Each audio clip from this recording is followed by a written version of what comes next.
Oke, jadi di sini saya berada di Museum Fathahillah dan yang tepat di belakang saya ini ada pokoknya objek yang menjadi simbol kedatangan Portugis di Melaka. Sini kayak ini ada tepak siri, terus juga di sini ada destar dendam yang tak sudah. Ya, namanya itu. Di sini nih ada nih papannya nih. Kedatangan Portugis di Melaka. Pokoknya nih, pada tanggal 11 September 1508, Raja Portugal yaitu Raja Manuel mengirim Lopes de Sequeira dengan rombongan yang mendarat di Melaka. Awalnya utusan ini disambut baik oleh Sultan Melaka. Namun akhirnya 18 orang berkebangsaan Portugis telah ditangkap dan dipenjarakan di Melaka. Sekian.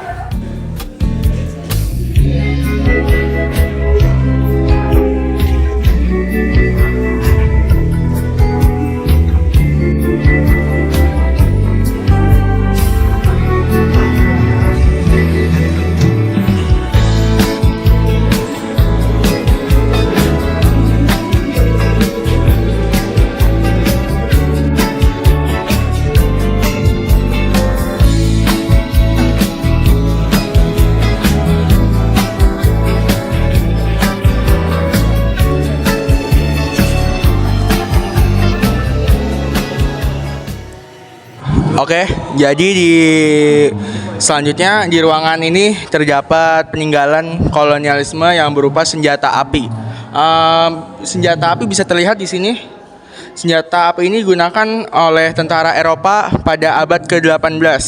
Ciri utamanya adalah moncong yang mengembang, tujuannya untuk memudahkan pengisian ulang peluru mesio. Pada abad 19 di Nusantara, Pamura sendiri sudah dianggap using karena sebagaimana kalau misalnya ini kan peninggalan dari abad ke-18.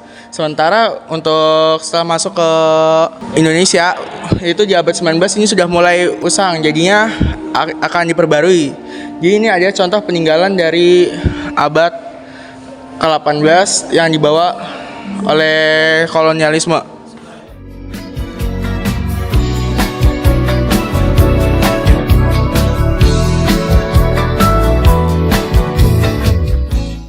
Oke, jadi selanjutnya di sini tuh ada kapal miniatur kapal VOC.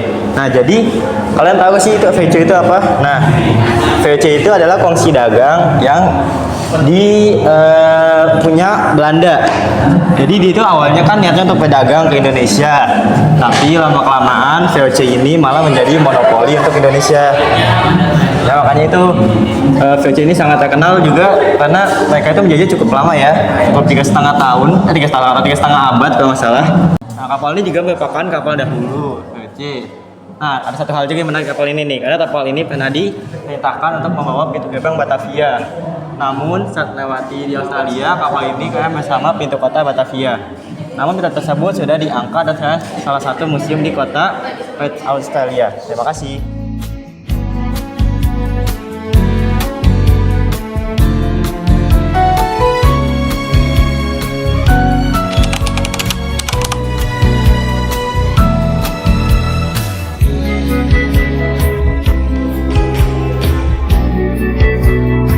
Perjalanan bagaimana dulunya ini adalah balai kota. Jadi sejak pembentukan Gemeente de Batavia pada 1905 balai kota ini dijadikan sebagai pusat administrasi Batavia. Namun di masa VOC ini dipergunakan sebagai pemerintahan, pengadilan dan juga catatan sipil dan peribadatan pada hari libur ya. Terus gedung ini berubah jadi pusat administrasi Kota Praja Jakarta sampai kepindahan kantor Kota Praja ke Tanah Abang pada 1913. Lalu gedung ini beralih fungsi sebagai kantor residen Jawa Barat sampai 1942 ketika tentara Jepang menggantikannya sebagai pusat logistik. Setelah kemerdekaan, bangunan ini kembali menjadi kantor pemerintahan Provinsi Jawa Barat dan markas Komando Militer 1 sampai 1961. Lalu pada 1970, Gubernur Ali Sadikin menetapkan sebagai cagar budaya Museum Sejarah Jakarta pada 30 Maret 1974.